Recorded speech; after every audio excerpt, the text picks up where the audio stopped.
ठीक है, मुझे ऐसा लगता है कि जो हल्के हाथ है यानी जो रिटेल ट्रेडर है उनको बाहर निकालने के लिए हो सकता है ये मार्केट ऊपर आई है आज स्टॉप लॉस काटने के लिए। अब मेरी मेरी एनालिसिस क्या है कि कल अगर गैप अप ओपनिंग होती है या कल ओपनिंग बहुत पॉजिटिव होती है तो समझ जाइए कि नहीं ये रियल में ब्रेकआउट है और कुछ बाद आप बाई साइड जा सकते हैं, इसने ब्रेकआउट दे दिया है।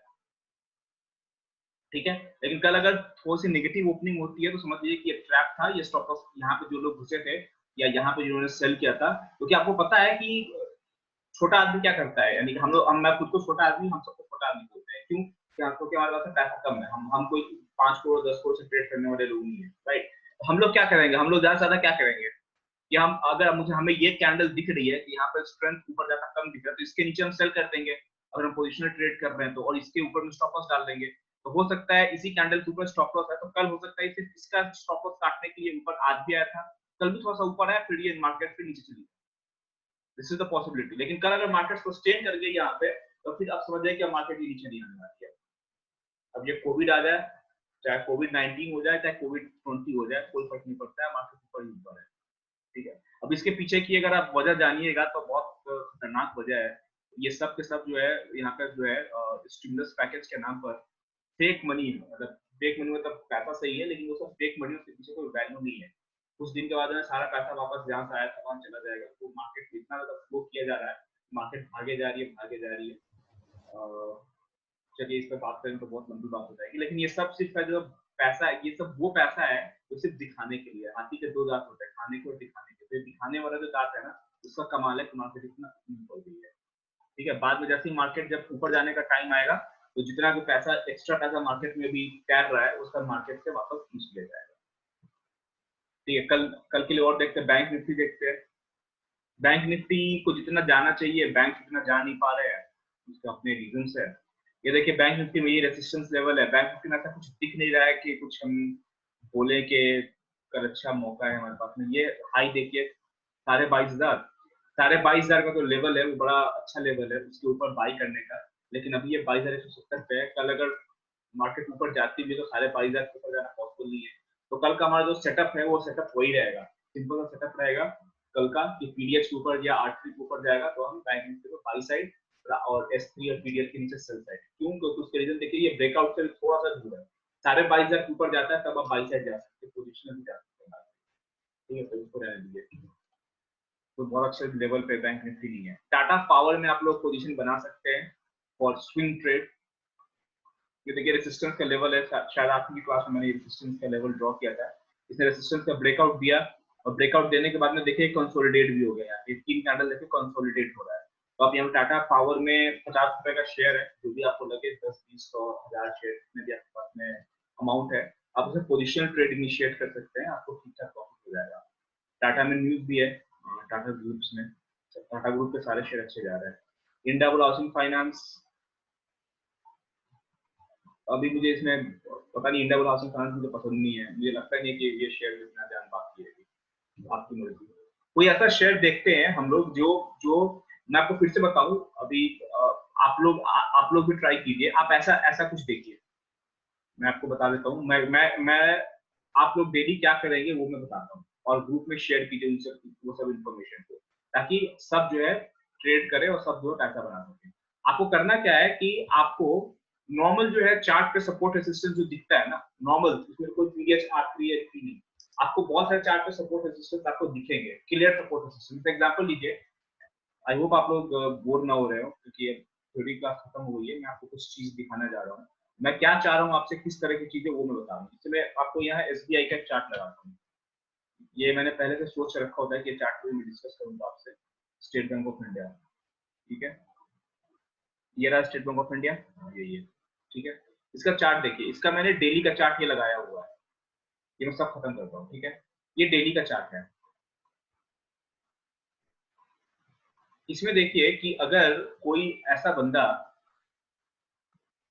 ये रिकॉर्डिंग तो हो रही है ना, हाँ रिकॉर्डिंग हो रही है, कोई ऐसा बंदा जो जिसके पास में पेशेंस हो और जो ये कहे कि नहीं भैया मैं जो है सही लेवल पे प्राइस आएगा तभी मैं एंट्री दूंगा वरना नहीं एंट्री दूंगा, वो बंदा देखिए कि वो कहाँ कहाँ एंट्री ले सकता है स्टेट बैंक ऑफ इंडिया में।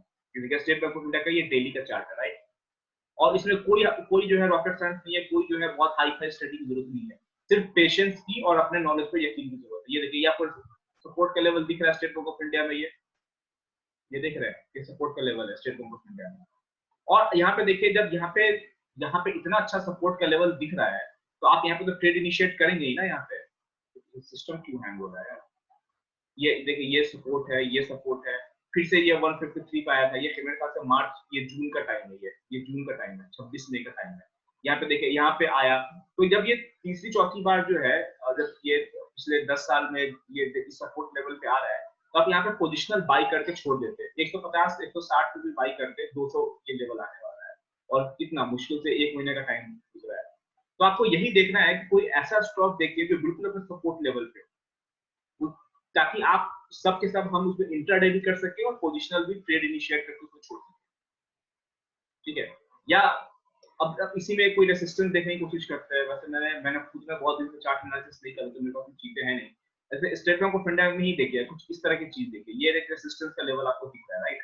रेसिस्टेंस का लेवल है, इसने यहाँ पर रेसिस्टेंस ब्रेक किया था, लेकिन चलिए फिर वापस नीचे आ गया। तो अभी भी ये वैलिड रेसिस्टेंस है, इसको मैं ब्रेक मार्क करना नहीं बोलूंगा, मैं बोलूंगा कभी भी ये वैलिड रेसिस्टेंस है।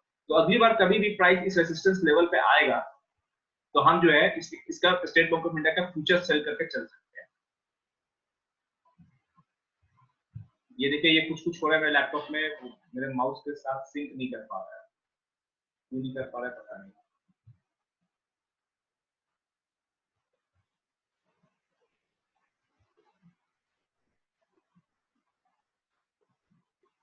क्यों ऐसा हो रहा है? खुद ब खुद माउस मूव हो रहा है। ठीक है, तो इस तरह से आपको स्टॉक्स ढूंढने हैं। चलिए 4-5 मिनट और कोशिश कर लेते हैं ढूंढने की, कुछ मिल जाए तो अच्छी बात है। क्या मिला हमें? कुछ नहीं है। एनटीपीसी ने अच्छा ब्रेकआउट दिया है, और यहाँ पे आप लोग बाई कर सकते हैं। एनटीपीसी में अच्छा जो है, न्यूज भी अच्छी है।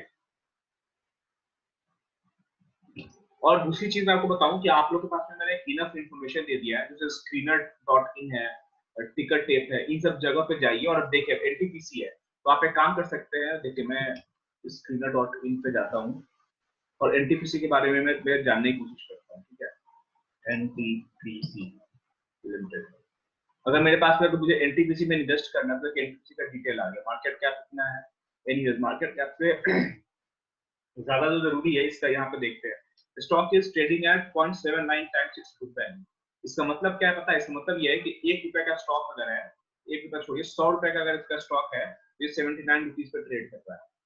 10 रुपए का स्टॉक है, तो 7 रुपए 90 पैसे पे ट्रेड करता है। यानी कि जो उसका बुक वैल्यू है उससे भी नीचे ट्रेड कर रहा है। यानी कि इन्वेस्टमेंट के लिए, लॉन्ग टर्म 5 साल 10 साल की इन्वेस्टमेंट के लिए ये तो सोना है, बड़ा सोना है, क्योंकि जो इसका प्राइस होना चाहिए वो उसके भी नीचे ये ट्रेड कर रहा है। ठीक है, और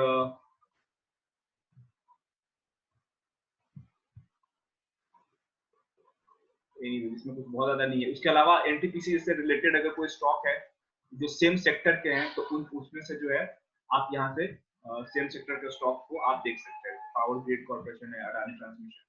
एनीवेज, हम ट्रैक से हट रहे हैं, ये पोजीशन ट्रेड के लिए यहाँ से आप स्टॉक्स निकाल सकते हैं। ठीक है, अब देखते हैं आईजीएल। देखिए, आईजीएल थोड़ा सा नेगेटिव ट्रेंड में दिख रहा है। अब देखिए, कभी भी आईजीएल अगर ये इसने इस लेवल को निकाला, ये दिख रहा है आपको, यहाँ पे सपोर्ट बनाने की कोशिश कर रहा है, तो कभी भी ये इस लेवल के अगर नीचे जाता है, तो मेरे ख्याल से आईजीएल तो एफएनओ का स्टॉक है, तो आप पोजिशनल आईजीएल को सेल करके छोड़ सकते हैं।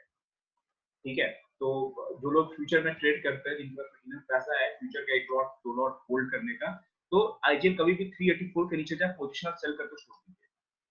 क्योंकि देखिए, ये सपोर्ट लेवल टूटा तो अच्छा खासा आपको प्रॉफिट हो सकता है पोजिशनल में। इंटरडे भी हो सकता है, लेकिन कम होगा, पोजिशन में ज्यादा होगा। कोई और अगर ऐसा स्टॉक मिलता है तो ठीक है। ये देखिए, हिंडाल्को, हिंडाल्को लगातार ऊपर की तरफ जा रहा है, इसने ब्रेकआउट दिया। हिंडाल्को अगर ये इतना यहाँ तक आया है तो, और बिल्कुल सीधा ऊपर आ रहा है, आप लोग मेरे को, मैं बोलूंगा कल इंटरडे में हिंडाल्को को आप बाई करने की सोच सकते हैं अपने लेवल पे, या जिनके पास में ठीक ठाक पैसा है वो हिंडाल्को को डिलीवरी में भी ले लीजिए। 196 पर लेते हैं, 200 के आसपास भी लेते हैं, तो 210 220 आपको मिल सकता है, 10 रुपए का प्रॉफिट हो सकता है। मूव अच्छा निकल चुका है, लेकिन फिर भी आप उसको ले सकते हैं। झेलने को कुछ नहीं है। ये देखिए, टाटा केमिकल्स में क्या है, टाटा केमिकल्स में ये इसका सपोर्ट का लेवल है। ठीक है, ये आपको दिख रहा है काफी दिन से ये इस लेवल को होल्ड किए हुआ है, तो अगर इस लेवल के नीचे निकलता है तो हम सेल साइड जाएंगे। तो कल के लिए हम क्या करेंगे, अगर ये 291 के नीचे निकलता है तो हम सेल कर सकते हैं। ये सारे फ्यूचर के स्टॉक्स है, सारे एफएनओ के स्टॉक है, तो इसका फ्यूचर भी आप सेल करके छोड़ सकते हैं। आइडिया में तो हम ट्रेड करते नहीं है, सारे फंडर्स का स्टॉक है ये। सेंचुरी टेक्सटाइल कुछ नहीं है, स्टेट बैंक ऑफ इंडिया में भी कुछ नहीं होगा, ठीक है। तो इस तरह से आप स्टॉक ढूंढिए, अभी ढूंढेंगे तो काफी टाइम लग जाएगा। मैं आप लोगों को बोलूंगा थोड़ी मेहनत कीजिए। ऐसे सेम टू सेम ऐसी लिस्ट आपके पास भी है टेक्नो सेक्टर की।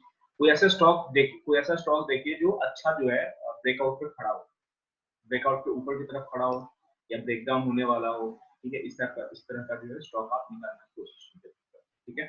और कुछ मिले तो ग्रुप में शेयर कीजिए। ये देखिए एसआरएफ लिमिटेड बहुत अच्छा स्टॉक ये मिला। एसआरएफ लिमिटेड देखिए इसने ब्रेकआउट दे दिया, यहाँ पे देख रहे हैं, इसने अच्छा ब्रेकआउट दिया ऊपर की तरफ। कल इंट्राडे में इसको आप बाई कर सकते हैं और प्लस पोजिशनल के लिए एसआरएफ में ट्रेड इनिशिएट आप कर सकते हैं, राइट। ये बिल्कुल ब्रेकआउट दे चुका है, ये इसको मैं बोलूंगा ब्रेकआउट दे चुका है, तो इसको आप थोड़ा सा बाई करने की कोशिश कर सकते हैं एसआरएफ लिमिटेड को। आईसीआईसीआई में तो न्यूज है, उसने नया कॉपी निकाला था। Kotak Mahindra bank, Asian paints, देखिए आप जी पूछिए।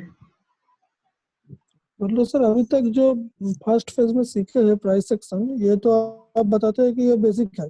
बिल्कुल वो बेसिक भी नहीं है, वो एक तरह से थोड़ा मतलब एक बच्चे को जो है मतलब बच्चा इन सेंस जो बिगिनर है उनके लिए ऐसा है कि हाँ उस सेटअप पे काम करें तो ठीक ठाक प्रॉफिट हो सकता है। तो सर एडवांस में कुछ है कि मतलब प्राइस एक्शन यही से खत्म है? नहीं, प्राइस एक्शन खत्म नहीं है, ये जो है प्राइस एक्शन का एक हिस्सा, एक काफी जो है इम्पोर्टेंट हिस्सा खत्म हो चुका है, ठीक है। अभी प्राइस एक्शन में तो कुछ चीजें और हैं, वो मैं बताऊंगा आपको। लेकिन जितना मैंने बता दिया है ना, जितना सिलेबस हमारा हो चुका है, अगर उतना थ्योरी आपको समझ में आ गया है तो अब जरूरत है प्रैक्टिस करने की। अगर मैं यहाँ से जो है, अगर आप चाहेंगे तो मैं और भी दो चार जो बात मुझे बोलनी है थ्योरी में वो मैं बोल के खत्म कर सकता हूँ, लेकिन मैं चाहता हूँ कि अब जो है, अब जो क्लास हो, अगर आप लोग को सोचना है कि नहीं भैया आप अगर सीरियस स्टूडेंट नहीं है तो आप क्लास छोड़ भी सकते हैं। लेकिन अगर आपको रोज ट्रेड करने वाले हैं तो मैं बोलूंगा कि कल से क्लास जो है वही आधे घंटे 45 मिनट की क्लास रखेंगे डेली, और हम बैठ के ऐसे स्टॉक ढूंढेंगे और खत्म करेंगे। कुछ दिन ऐसा करके देखते हैं, क्योंकि मैं नया बैच ले नहीं रहा हूँ, तो कुछ दिन ऐसा करके देखते हैं कि किसका मतलब हमारा ठीक ठाक प्रॉफिट बन रहा है कि नहीं एज अ ग्रुप, ठीक है। देखो कोई स्टॉक मुझे ऐसा मिल नहीं, ये बताइए। सर एक जैसे नॉर्मल साइकोलॉजी है कि भाई 5% 10% लोग ही पैसा कमाते हैं, 90% लूज करते हैं, तो वो साइकोलॉजी क्या है? अब मेरे साथ सर बहुत बार ऐसा हो रहा है कि मैं एनालिसिस पूरा करता हूँ रात को, स्टॉक मूव करता है बट मैं प्रॉफिट नहीं बुक कर पाता। कभी मैं पहले एग्जिट कर जाता हूँ, कभी मैं लॉस में एग्जिट करता हूँ। मतलब मैं कहाँ गलत हो रहा हूँ, मेरे को समझ में नहीं आ रहा। तो आप वैसे स्टॉक का मुझे बताइए कि आपने किसमें क्या एनालिसिस की थी, जैसे जैसे एग्जांपल सर लीजिए। कल एक्सिस बैंक का था, एक्सिस बैंक 9:15 पे खुला, मेरे हिसाब से पूरा टारगेट उसने 9:30 तक कर दिया। मैं एंट्री नहीं देखते रह गया, मैं एंट्री नहीं ले पाया। बैंक निफ्टी सेम ऐसे ही फॉलो किया, बैंक निफ्टी को भी नहीं कर पाया। और आज इसमें बीपीसीएल में भारत पेट्रोलियम में था, तो वो मैं पहले एग्जिट कर गया। अब या तो सर मुझे समझ नहीं आ रहा कि मेरा फियर आ जाता है या क्या है, मतलब मैं कंसिस्टेंटली सर लॉस में निकल रहा हूँ। एक मिनट में बता रहा, आप आदित्य जी बोल रहे हैं ना? गौरव बोल रहा हूँ सर। गौरव जी, अच्छा गौरव जी, देखिए कंसिस्टेंटली आप लॉस में एग्जिट कर रहे हैं, राइट। देखिए मैं आपको बोलूंगा, अब क्लास रेगुलर चल रही है, आई होप रेगुलर चले, मैं प्रॉमिस तो मैं बड़े बड़े कर देता हूँ या फिर मैं क्लास दे नहीं पाता हूँ। कल जो आप ट्रेड करेंगे, ठीक है, आपका ट्रेड के बारे में कल हम बात करेंगे कि आपने कहाँ पे गलती की है, ठीक है। बात नंबर 2, आप जो ये प्रॉब्लम बता रहे हैं, आपको लगता है कि सिर्फ आपके अकेले की प्रॉब्लम है? ये प्रॉब्लम उन सबकी है जो लोग प्रोफेशनल ट्रेडर हैं, जो भी जो है एक अपनी जर्नी तय करके आ रहे हैं, और इससे निकलने का सिर्फ एक तरीका है, वो तरीका है कंसिस्टेंटली जो है रोज ट्रेड करना। आप डर क्यों एक्सिस बैंक? मेरा सवाल ये है, आपको ये था कि अगर आपने रिसर्च किया है, अगर एग्जांपल लीजिए, मैंने भी 2-4 स्टॉक बताए, अगर आपने रिसर्च किया है, ठीक है, आपके लेवल पे है, तब आपको अब एंड में यही हो रहा है कि अब आपको रिंग में जाने से डर लग रहा है, तो उसका एक ही उपाय है कि आप अपने ट्रेड तो आपको करना ही करना है। आप 10 क्वांटिटी से करेंगे या 100 क्वांटिटी से करेंगे, आप पे डिपेंड करता है। और आपका डर मेरे कहने से नहीं जाएगा या कोई मोटिवेशनल स्पीकर को सुनने से नहीं जाएगा। वो जब तक आप खुद से जो है प्रैक्टिस नहीं करेंगे तब तक वो डर आपके अंदर से नहीं जाएगा। हर इंसान अलग होता है, आपका डर जो है कितना प्रैक्टिस करने के बाद जाएगा ये आप पे डिपेंड करता है। तो मैं बोलूंगा कि एक्सिस बैंक आपको ट्रेड बिल्कुल भी नहीं छोड़ना चाहिए था। बैंक निफ्टी में आपका ट्रेड छूटा वो ओके है, क्योंकि बैंक निफ्टी में अगर आप कॉन्फिडेंट नहीं है तो आप बैंक निफ्टी की क्वांटिटी कम नहीं कर सकते, आप 25 से कम ले ही नहीं सकते उसमें, राइट। लेकिन एक्सिस बैंक में तो आप 5 क्वांटिटी ले सकते थे ना, 10 ले सकते थे, 50 ले सकते थे, आप ट्रेड तो करते हैं। अब इसका सर मेरे सामने पास सामने जी एक्सिस बैंक का सर पूरा मैंने किया था कि 437 के नीचे सेल करना था, 437 पे क्लोज हुआ था ऑलमोस्ट, और 39 का हाई टच करके वो गिरना शुरू हुआ। मैं देखता रहा सर, मैंने एंट्री नहीं ली, और 25 का मैंने टारगेट सेट किया था, 26 पे आके उसने वापस रिवर्सल दिया, 26 तक गया। चलिए अब मैं आपको इस बात के बाद से मैं एक बात और बताता हूँ क्लास खत्म करके, ठीक है। देखिए ये एक्सिस बैंक का चार्ट है, यही वाला है ना मेरे ख्याल से, ये चार्ट है। हाँ कल ये का सर, देखिए 17 तारीख का। हाँ 17 तारीख का यही है, ये देखिए इसने खुलते ही देखिए कितनी बढ़िया जो है, ये जो है ये पहला 1 मिनट का कैंडल है, ये 9:15 की कैंडल है। ये देखिए इसने ऊपर में भी प्राइस का रिजेक्शन है, नीचे भी प्राइस का रिजेक्शन है। तो मैंने आपको बताया था ये gap up gap down opening जो होती है उससे मिलता जुलता है। क्यों? क्योंकि इसने ऊपर में प्राइस को रिजेक्ट कर दिया, नीचे में भी रिजेक्ट कर दिया। तब जाना कहाँ है? अब भैया जिधर जो है ये फोर्स दोनों बराबर है, ऊपर भी बराबर है, नीचे भी बराबर है। जो जैसे लो ब्रेक होगा आप सेल कर देंगे। फर्स्ट कैंडल का लो ब्रेक हुआ, इस तरह का कैंडल बनता है, तो जी बनता है पहला कैंडल, इसमें आप सेल करते हैं, इसके ऊपर स्टॉप लॉस डालते हैं, आप बने रहते हैं। अगर आपको डर लगता है, सबसे पहली बात है डर अगर लगता है तो उसको कोई बुरी बात नहीं है। अगर इंसान आप हैं तो डर लगेगा, डर नहीं लगता है देवता को, और देवता हम लोग हैं नहीं, राइट। तो आप क्या करेंगे, यहाँ पे अगर आप 1000 क्वांटिटी सेल करने वाले हैं तो आप क्वांटिटी को घटा दीजिए। डर लग रहा है ठीक है, मैं 50 क्वांटिटी करूंगा, मैं 100 क्वांटिटी करूंगा। लेकिन क्योंकि ये मार्केट है, 9:15 में जब मार्केट खुलती है तो आपको छोड़िए जो 20 साल से जिसको एक्सपीरियंस है, वो 9:15 में सबको डर लगता है। तो वहीं पे तो ट्रेड मैनेजमेंट उसी को तो आता है जो मैंने आज क्लास का स्टार्टिंग में लिखा था ना कि provided you manage the trade well, आपको ट्रेड मैनेज करना आना चाहिए। तो वो डर कब निकलेगा? जब आपको अगर सेटअप मिलता है, आपकी मेहनत है, भैया 1000 क्वांटिटी नहीं करेंगे, मैं 100 क्वांटिटी करूंगा, मैं 50 क्वांटिटी करूंगा, मैं टारगेट 100 क्वांटिटी का, मैं 10 क्वांटिटी करूंगा, लेकिन करूंगा जरूर। डरना तो है ही नहीं। अब आप महेंद्र सिंह धोनी से डर जाता तब तो हो गया वो इतना बड़ा इसका करियर हो जाता है। तो डर के आगे ही जो है, जब तक आगे नहीं निकलिएगा वो कुछ हो नहीं सकता है। तो वो मेरे कहने से जो है डर नहीं निकलेगा। आप इस बात को समझ रहे हैं, आप बच्चे नहीं है, सब लोग हम लोग बहुत ही एडल्ट है। आपको आपको वो डर खुद निकालना होगा। आपने सोच लिया कि ये मेरे हिसाब से चल रहा है, आप लेंगे, ठीक है। जैसे मैंने आज 2 कॉल दिया, मैंने दिया स्टॉक लॉस हिट हुआ तो उसमें क्या भैया, स्टॉक लॉस सबका हिट होता है, मेरा भी हिट होता है, आपका भी हिट होगा, सबका हिट होगा। लेकिन वही है कि आपको ट्रेड मैनेज करना आना चाहिए। ये बहुत अच्छी एंट्री थी, आपका रिसर्च में बहुत अच्छा था। और दूसरी बात, ठीक है, तो मैंने पहले क्वेश्चन का आंसर दे दिया, डर निकलेगा जब डर लगेगा, जब डर लगे क्वांटिटी कम कर दीजिए, लेकिन ट्रेड नहीं छोड़ना है, स्पेशली स्टॉक्स में, तो वहां पे आपको क्वांटिटी कम करने का आपके पास में क्वांटिटी कम करने का आपके पास में ऑप्शन है, ठीक है। दूसरी बात, एक बहुत इंपॉर्टेंट थ्योरी की बात बता रहा हूँ, क्योंकि थ्योरी में मैं बताना भूल गया था, आपके क्वेश्चन से मुझे याद आया, इसलिए बोलता हूँ जब क्वेश्चन आप पूछेंगे तभी जो है नई चीजें बाहर निकल के सामने आएंगी। देखिए मैं एक चीज बताता हूँ, एग्जाम्पल लीजिए। अब मैं आपको एग्जाम्पल एक चीज बताता हूँ कि यहाँ पे आपने सेल किया था, ठीक है, एक्सिस बैंक को यहाँ पे सेल किया था, और यहाँ पे आपका टारगेट था, ठीक है, वो भी एक्स पे आपने सेल किया था, और आप वाई पे आप अपना प्रॉफिट बुक करना चाहते थे, ठीक है। ये आया यहाँ पे, ये ऐसे ऐसे आ रहा है, ठीक है।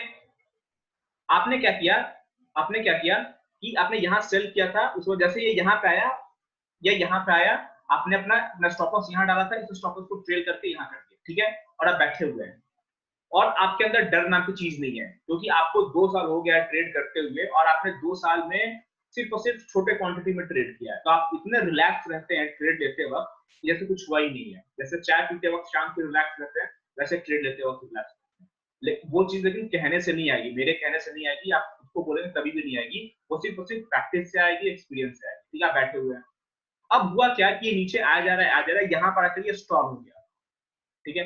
तो आपने यहाँ पे जो है टारगेट बुक करने का सोचा था इस लाइन पे, और इस लाइन पे आ ही नहीं रहा है, ठीक है। तो मैंने हमेशा, तो मैं आपको बताऊंगा कि आपको हमेशा अपना रिस्क रिवॉर्ड रेशियो देखकर चलना है। तो रिस्क रिवॉर्ड रेशियो देखकर चलने का मतलब ये नहीं है कि आपने एंट्री लिया और उसी वक्त जो है आपको रिस्क रिवॉर्ड आपने नाप लिया कि 1:3 का रिस्क रिवॉर्ड है, ठीक है, या 1:2 का रिस्क रिवॉर्ड है, जो भी रिस्क रिवॉर्ड आपको दिख रहा है उसके हिसाब से आपने एंट्री ले ली और उसके बाद आप सो गए। आपको रिस्क रिवॉर्ड हमेशा तब तक कैलकुलेट करते रहना है जब तक कि आप ट्रेड में हैं। अब आप ये बताइए कि अगर आप यहाँ पे अगर अभी हैं तो यहाँ पे रिस्क रिवॉर्ड कितना है? जब आपने एंट्री लिया था आप अज्यूम कीजिए कि रिस्क रिवॉर्ड 1:3 है, ठीक है।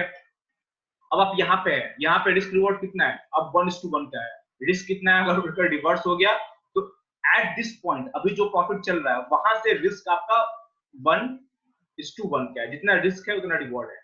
कहां से? अभी अभी जो प्रॉफिट लॉस चल रहा है वहां पे। और यहाँ पे देखिए, अब यहाँ पे आकर प्राइस स्ट्रॉन्ग हो गया, यहाँ पे रिस्क रिवॉर्ड कितना है? ये रिवॉर्ड है, ये रिवॉर्ड है, और रिस्क कितना है? ये रिस्क है। तो जैसे जैसे आप अपने टारगेट की तरफ जा रहे होते हैं वैसे वैसे आपका रिवॉर्ड छोटा होता जाता है और रिस्क बढ़ता जाता है, राइट। अब आप इस चीज को देखिए, ये एक गाड़ी चलाने के जैसा है जहाँ पे आपको हमेशा जो है एक्टिव रहना है, कब एक्सीलरेटर लेना है, कब ब्रेक लेना है, राइट। तो आपने रिस्क रिवॉर्ड आपका यहाँ पे 1:3 था, ये मैंने फेज 1 में शायद नहीं बताया था, लेकिन जैसे जैसे आपकी गाड़ी आगे बढ़ रही है आपका रिस्क रिवॉर्ड चेंज होते जा रहा है, हर मिनट रिस्क रिवॉर्ड चेंज हो रहा है, आपको हर मिनट रिस्क रिवॉर्ड को नापते रहना है। जब आप यहाँ पे पहुंचे तो यहाँ पे आपका रिस्क क्या है? इतना बड़ा रिस्क है। अगर आपने स्टॉप लॉस ट्रेड नहीं किया है तो, भगवान न करे अगर आपने स्टॉप लॉस ट्रेड नहीं किया है तो ये आपका रिस्क है और ये आपका रिवॉर्ड है। लेकिन आपने स्टॉप लॉस अगर मान लीजिए आपने यहाँ डाल दिया है तो अभी भी आपका रिस्क ये है और रिवॉर्ड ये है, राइट। तो at any point in time आपको हमेशा ये देखकर चलना है कि ऐसा ना हो कि मैं स्टॉप लॉस लगा के और बैठा हुआ हूँ और सोया हुआ, क्योंकि ये मार्केट है और स्पेशली इंट्राडे ये कभी भी ऐसे ऐसे मूवमेंट दे सकता है, राइट। तो आपको हर मिनट रिस्क रिवॉर्ड आपको नापते रहना है, आपको देखते रहना है कितना रिस्क रिवॉर्ड चल रहा है। अब यहाँ पे आकर रुका हुआ है तो आपको दिख रहा है कि रिवॉर्ड छोटा है, रिस्क बड़ा है, काम करता हूँ निकल जाते हैं भैया यहीं पे, क्योंकि यहाँ पे मेरा रिवॉर्ड 1 का है और स्टॉप लॉस यहाँ पे भी है तो रिस्क 3 का है।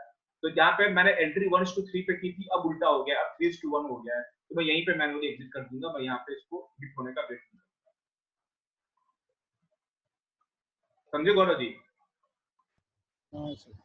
ठीक है। तो सर इसमें बीच में तो फिर मतलब एंट्री अगर बीच में लग रहा है कि रिस्क 1:3 की जगह 1:2 भी हो रहा है तो एंट्री ले लेनी चाहिए? नहीं, देखिए मैं 1:1 पे भी जाता हूँ अगर लेकिन मैं ये आपको जाने के लिए नहीं बोल रहा हूँ, हर इंसान का रिस्क रिवॉर्ड अलग अलग होता है। अगर मुझे दिखता है कि स्टॉप लॉस जो है थोड़ा सा बड़ा है और टारगेट भी नहीं है, टारगेट और स्टॉप लॉस बराबर है, तो मैं कहता हूँ कि मैं एंट्री ले लेता हूँ थोड़ा सा। एक तो इसमें क्या करूंगा कि मैं इसमें क्वांटिटी थोड़ा कम कर दूंगा अगर रिस्क रिवॉर्ड 1:1 का है, और दूसरी बात क्या है कि जैसे मेरे डायरेक्शन में जाएगा मैं स्टॉप लॉस ट्रेड कर दूंगा, और मैं मार्केट में फ्रस्ट्रेट कभी नहीं होता स्टॉप लॉस हिट होने से। अगर ऐसा हो कि भैया अगर मैंने मार्केट में स्टॉप लॉस ट्रेल कर दिया और ये मेरा हिट करके फिर नीचे चला जाए तो मैं बैठ कर सर अपने दीवार पे नहीं मारूंगा, मैं फ्रस्ट्रेट नहीं होता, ठीक है, it's fine, part of the game. तो 1:1 भी दिख रहा है, आप ले एंट्री, और एंट्री लेने के बाद आपको हमेशा जो है हर मोमेंट जो है रिस्क रिवॉर्ड देखते रहना है, कि ऐसा ना हो कि मैं जो है अपना टारगेट के चक्कर में अपना रिस्क को बढ़ाया जा रहा हो और रिवॉर्ड छोटा होता जा रहा है, क्योंकि जैसे जैसे आप टारगेट की तरफ जाएंगे रिवॉर्ड छोटा होगा, आप रिस्क भी उसी हिसाब से मेंटेन करते जाएंगे। मेक श्योर कि at any point in time आपका रिस्क 2:1 नहीं जा रहा है, यानी कि 2 रुपए का रिस्क है तो 1 रुपए का टारगेट है, इतना होना चाहिए जब आप ऑलरेडी प्रॉफिट में हो। यहाँ पे भी रिस्क रिवॉर्ड 2:1 रखिए, यहाँ पे भी 2:1 रखिए। इसका मतलब ये नहीं है कि आप कैलकुलेटर लेके तुरंत तुरंत आप मेंटेन ये मैनेज करना स्टार्ट कर दें। ये सब जो है चीजें जो है आपको क्या अंग्रेजी में क्या वर्ड आता है, सब्जेक्टिव होता है, सब्जेक्टिव चीजें हैं कि आप क्या सोच से कर रहे हैं। आपने आपकी यहाँ पे एंट्री किया था, आप ऑलरेडी यहाँ पे प्रॉफिट में है, ठीक है, लेकिन यहाँ से क्या है अगर मार्केट मूव हो गई तब क्या करेंगे, और आपका टारगेट यहाँ पे तो आप क्या करेंगे, यहाँ पे टारगेट हो तो आप स्टॉप लॉस और नीचे कर देंगे, और आपको यहाँ पे अच्छा स्विंग लो भी दिख रहा है, अगर स्टॉप लॉस यहाँ था, ये स्विंग हाई था, आप स्टॉप लॉस को यहाँ पे डाल देंगे। अब क्या है, अब आपका ये रिस्क है और ये रिवॉर्ड है, ठीक है। और स्पेशली इस एरिया में आने के बाद तो आप मैनुअली एग्जिट करने को रेडी रहिए, क्योंकि आपका रिस्क बढ़ता जा रहा है और रिवॉर्ड छोटा होता जा रहा है, ठीक है। तो आप ट्रेड कीजिए, और आप गलती से भी ये गलती आप नहीं करेंगे कि आपको डर लग जाए। डर लगे कोई दिक्कत नहीं है, क्वांटिटी को कम कर दीजिए, आपके पास तो ऑप्शन है। आप प्रॉफिट के लिए ट्रेड नहीं कर रहे हैं, अपने दिमाग में आप ये मत सोचिए कि आपको बहुत बड़ा प्रॉफिट करना है, आप सिर्फ सही एंट्री सही एग्जिट के लिए कीजिए, प्रॉफिट खुद ब खुद आएगा।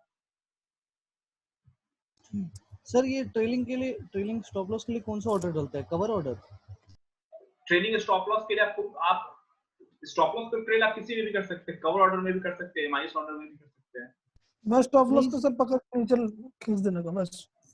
नहीं सर, जैसे इसमें अब स्टॉक्स में करता हूँ, उसमें दो तरह के, एक ओसीओ ऑर्डर होता है और एक कवर ऑर्डर होता है। तो कवर ऑर्डर में तो स्टॉप लॉस लगा, खाली स्टॉप लॉस मांगता है, बट इसमें ओसीओ में स्टॉप लॉस और टारगेट दोनों मांगता है। राइट। तो आप अगर आपने कवर ऑर्डर लिया हुआ है तो आपका ऑर्डर एग्जीक्यूट हो गया, आपका स्टॉप लॉस, आप ऑर्डर सेक्शन में जाएंगे तो एक आपका जो है एक ऑर्डर पेंडिंग दिखेगा, स्टॉप लॉस ऑर्डर, राइट। आप उस पर क्लिक कीजिए, राइट, आप क्लिक कीजिए और उसको एडिट कीजिए और स्टॉप लॉस को चेंज कर दीजिए। जैसे अगर आपका स्टॉप लॉस पहले 100 रुपए का था, आपका स्टॉप लॉस 100 रुपए का था और उसको आप 95 करना चाहते हैं, तो स्टॉप लॉस ऑर्डर सेक्शन में जाइए, आपको एक ऑर्डर पेंडिंग दिखेगा, ऑर्डर पेंडिंग, उसको एडिट कीजिए और यहाँ पे 100 लिखा हुआ, आप 95 टाइप करके ओके पे क्लिक कर दीजिए, आपका नया ऑर्डर 95 पे स्टॉप लॉस आ गया। तो ये सर एसएल लिमिट ही रहता है, मतलब 95 पे हिट होगा, ऐसा तो नहीं कि बीच में भी ट्रिगर कर जाएगा? नहीं, अगर 95 आया तो हिट हो जाएगा आपका फिर से। बीच में कैसे, जो भी स्टॉप लॉस, जो भी ऑर्डर सेक्शन में जो प्राइस आपका दिखेगा उसी पे हिट होगा, और आप कितनी बार भी आप चेंज कर सकते हैं अपना स्टॉप लॉस। सर जैसे कवर ऑर्डर डालता है तो कवर ऑर्डर में खाली लिमिट प्राइस बोलता है, उसमें वो नहीं देता, ट्रिगर प्राइस और जो एसएल लिमिट है वो नहीं लगता। आप अपस्टॉक्स की बात कर रहे हैं ना? हाँ सर। चलिए, मैंने अपस्टॉक्स खोले हाँ हुए सर, काफी टाइम मेरा हो गया, जी बताइए। सर मैं भी ये बोल रहा था कि स्टॉप लॉस आज शो नहीं कर रहा था, जैसे कल आपने बताया था ना ऑर्डर आप करने जीरोधा का। में आप ट्रेड करते हैं ना आपको? हाँ, तो वो थोड़ा सा बताइए ना सर कि स्टॉप लॉस उसमें क्यों नहीं हो रहा था स्टार्टिंग में। चलिए एक काम करते हैं, जिनको जिनको कल मैं फ्री हूँ, कल मैं मार्केट में बैठूंगा, तो जिनको जिनको ऑर्डर में दिक्कत है वो लाइव मार्केट में कनेक्ट हो जाए, अभी बता के कोई फायदा नहीं है, ठीक है, क्योंकि वो होगा ही नहीं। आप ही के अकाउंट से आप ही ट्रेड करेंगे, मेक श्योर कि इंटरनेट कनेक्शन आपका थोड़ा ठीक हो, ठीक है, आप ही के अकाउंट से आप ही ट्रेड करेंगे और ऑर्डर को हम मॉडिफाई करेंगे, ठीक है? ठीक है सर, कल का टाइम क्या रखें सर? कभी भी, मैं आप 11 बजे के बाद कभी भी। सर थोड़ा ठीक है सर। मार्केट टाइम पे देख लीजिए जहाँ उस टाइम मूवमेंट हो, 11 साढ़े 11 के बाद तो फिर तो मार्केट हो आपको जाती है। ऑर्डर बताना है ना, सिर्फ ऑर्डर कैसे डालना है? नहीं ऑर्डर, सर, कुछ और लाइव डाउट्स भी हो जाएंगे सर कुछ। ठीक है। आप तो गौरव जी बोल रहे हैं ना? हाँ सर। हाँ ठीक है, तो आप काम करते गौरव जी, आप 10:30 कनेक्ट हो जाइए, ठीक है सर। ठीक है? तो सर मैं भी आ जाऊंगा। हाँ आ जाइए, कल लाइव आ जाते हैं, ठीक है? बस सब लोग लाइव आ जाते हैं जिनको मैं भी आ जाऊँ। ठीक है। सब खुश हो गया सर लाइव क्लास सुन के। चलिए कल एक काम कर, 9:15 के आसपास में ही फिर कनेक्ट हो जाते हैं, ये प्लान रखते हैं। हाँ सर, 9:50 से लाइव सर चाहे ट्रेड नहीं लेंगे बट करेक्ट हो जाएंगे तो it will be very fluctuating at that time. हाँ ट्रेड नहीं चलो, लेंगे ना, मार्केट ऑब्जर्व कर लेंगे। हम मार्केट ऑब्जर्व कर लेंगे कल। We will connect at 9 AM, ठीक है? 9 AM क्या होगा कि उस वक्त क्या होगा कि हम प्री ओपन मार्केट भी देखेंगे क्या क्या हो रहा है। ठीक है सर, ये तो और अच्छा है। गुड एक्सपीरियंस रहेगा तो फिर। Yes, we will connect by 9 AM we will have class tomorrow morning, ठीक है? ठीक है, 9 AM आप लिंक शेयर कर दीजिए, we will join that link. हाँ सेम वे, इसी ग्रुप में मैं लिंक डाल दूंगा 9 बजे, ठीक है? Okay fine. Okay sir, see you guys, thank you. Bye. Thank you Good sir, night. Good night.